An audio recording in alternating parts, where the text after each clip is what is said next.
スーパースター密着感その中でも世界一になりたい。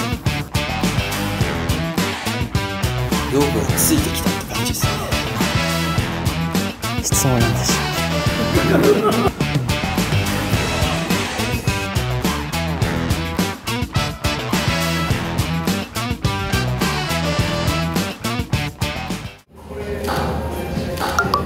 で、そのまま目線もらっていいですか。は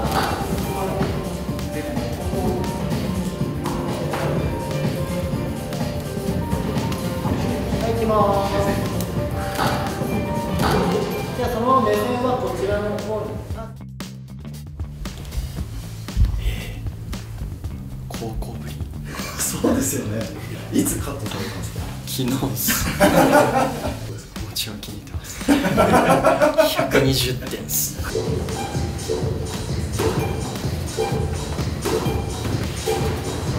お腹空いたなーって思いながらずっとやってました。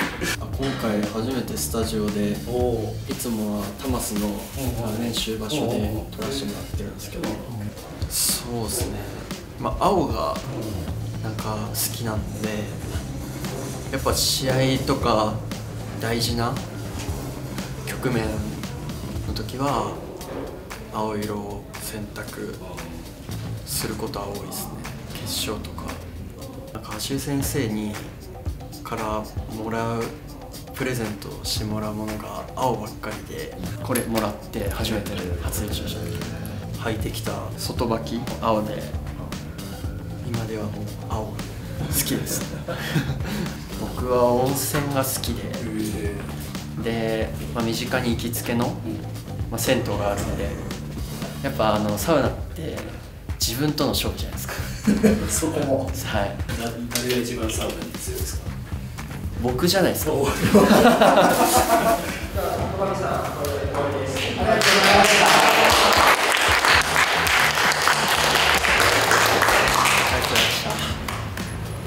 た。お疲れ様でした。頑張ってね。ありがとうございました。お疲れ様でした。ありがとうございます。またよろしくお願いします。またよろしくお願いします。ありがとうございました。ありがとうございました。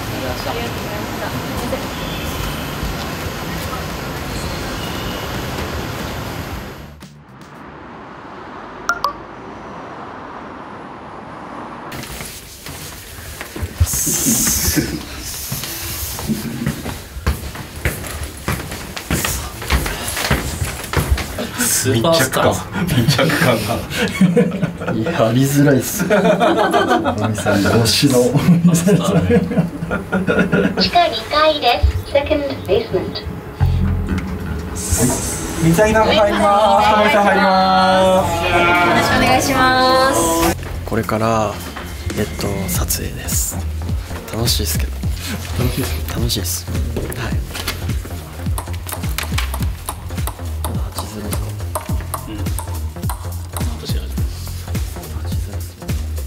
さんぐらいですね。いなくなったの？もういなくなる。今何05？みんな05っすね。か09です。ああ、09多くなってる。めっちゃ多いですよね。卓球って本当にたくさん試合して、いろんな大舞台で強い選手と試合して、その経験っていうのがどんどん力になってくると思うので、まだまだ若いですし、いろんな舞台を経験して全てを力に変えていってほしいです。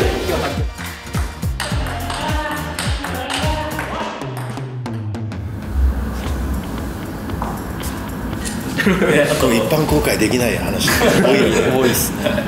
お願いします。お願いします。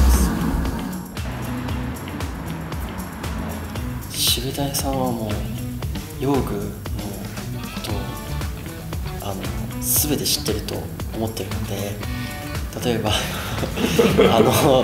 超昔なんですけど、ディフニックスに変えようかなって高校時代一回思った時に、そのディフニックスと合うそのラケットってありますかって聞いたら、これがいいよっていうのを送ってくださって、知りたいことを全部こうきめ細かく言ってくださるっていうのはあります。マニアってほどではないですね。だから今まで使ったことのある用具とバタフライの契約選手がたくさんいるので、ちょっと用具をお借りして打たしてもらって、でそれでちょっとこう話を聞いてみて試してみようかなっていう感じです。この今使ってるファンジェンドンの ALC を使う前にスーパー ALC をここで試打させてもらったんですけど、良かったのは良かったんですけど、ちょっと重くてそれでちょっと振り切れないっていうことで、またその時使ってたのが残次元の ALC だったんですけど、また戻してマハルさんがファンジェンドンの今使ってる ALC を使ってて、でこれいいよって勧めてもらってからそれを使ってすごい自分としても良かったので、ラバーはそのままでこのラケットだけを試したいっていう。ラバーこのハードとバックディングニクス05に変える理由もリン・ユンジュが同じラバーを使っていて、それで打たしてもらったんですけど、それがすごい良くて、でこの組み合わせだったら自分の持ち味の攻撃力っていうところが負けないなっていう。おそらく本人が気づいてると思うんですけど、テナジーよりも方向安定性を感じてると思うんですよ。だから狙ったところに行きやすいんじゃないかなとは思って見てました。そこまでボールの速さが落ちたりとかしたわけじゃないので、プラス安定性が増したっていう、今まで課題だった部分が一気に解消されたっていう感じです。なんか課題が出てきて、その技術的な課題が出てきて、で練習とかするんですけど、なんかちょっとこう用具が合ってないのかなみたいなっていう時に渋谷さんの方にちょっと相談を受けてからなんですけど、その高校3年の時の全日本の直前の世界選手権選考会で相談に来たんです。会場僕も行ってて相談に来て、こういう時ネットミスしてしまうんですけどっていう相談で、じゃあラケットからガラリと変えちゃうかってなったんで、でもそもそもそれを使ってたのがやっぱり今ほど強くはなかったから、やっぱり硬いラケットに柔らかいラバー使ってただけでどんどんステップアップしてるんで、また中学校の時なんか今みたいにぶつけるドライブじゃなかったんで、こするドライブだったんで、随分こう変わってきて、今はもうこれが合ってると思います。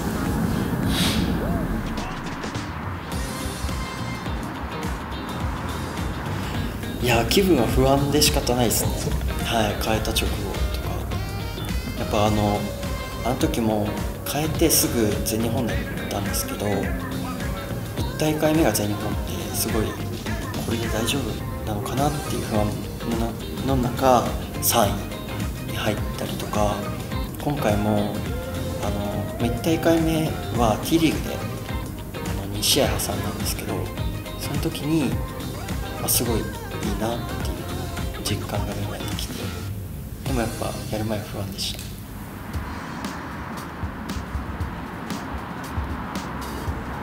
戸上選手の一番の特徴はやっぱり打球してからネットまでの速さがやっぱり飛び抜けてるんですよ。そこはまず生かさないといけない。あとはバックハンドは特にストレートに打つライジングを捉えるバックハンドにすごい特徴があって、あれも結構な得点源なので、そこをもう生かせるような感じで考えています。いつも結構でも用具調整でリクエストはする、このボールをストレートに打ってくれとかこの用具にした場合はその技術を見てみたい。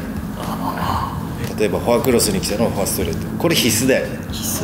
特に彼の場合は要はボールをあまり持っちゃいけないタイプの選手、それは必ずやるよね、いつも。これ言っていいのかな、結構企業秘密かな戸上選手の場合だけか、それはいいんじゃないか例えば、バックをもう少しこうしたいっつったらバックから変えるよね、一気には変えないんですよ。ラケットラバー両面ともこうラケットね両面変えちゃうと、このラバーがどういう役割をしてるかっていうの全然見えてこないんだよね。やっぱり次にコースステップとか壁にぶち当たった時にどう変えていいか分かんなくなるんで、一つずつだよね。大体バックから変えて、じゃあ次ラケット変えて、じゃあ最後にフォアをまた調整しようっていう、そういう感じになりますね。僕はないですね。1回もまだないです。すごいな。いやこれだけいろんな会場あるじゃないですか。気温も湿度も違うし、でそういうコメントを聞いたらすごいなと思います。嬉しくなります。すごいですね。用具変えたことによってもうプレーの幅っていうのはもうパッて開けた感じがします。卓球楽しいよね。そうだったら楽しいですね。より弧線を描くようになったんで、じゃあこの技術できるのかなと思って練習で試したらなんかできるようになってたりとか、なんかカウンターとかも今まで通り打ってもこう弧線を描くんで、今までこうネットミスだったのが逆にこう深くカウンターでバンって入ったりとか、用具がついてきたって感じですね。合ってるのかなこの言葉で。本当に自分に合った用具がもうピタッと今見つかったって感覚です。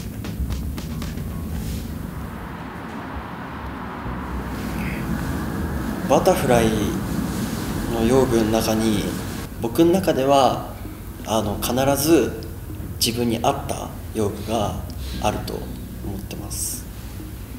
なんで困ったらバタフライのその用具の中でいろいろ試していったら絶対自分の中で見つかるものはあると思うので、本当にもう頼りがいしかないですね。いやでもやっぱ自分はこのバタフライと共にやっぱ世界一を取りたいなって思いますね。たくさんのメーカーがある中で世界の強い選手はほとんどバタフライを使っていて、その中でも世界一になりたいっていう気持ちはめっちゃあります。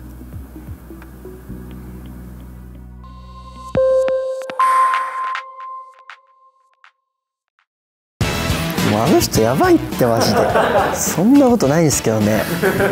明治に帰った後も周りのその選手の存在っていうのは大きかったのかな。三谷さんが引退するってなって、じゃあその席空いてるじゃん、自分しかいなくないって恥じらいっすか。ありますよ。もともとは隠そうとは思ってたんですけど、なんか自分じゃなくていいかなみたいな。今までで一番辛かったですね。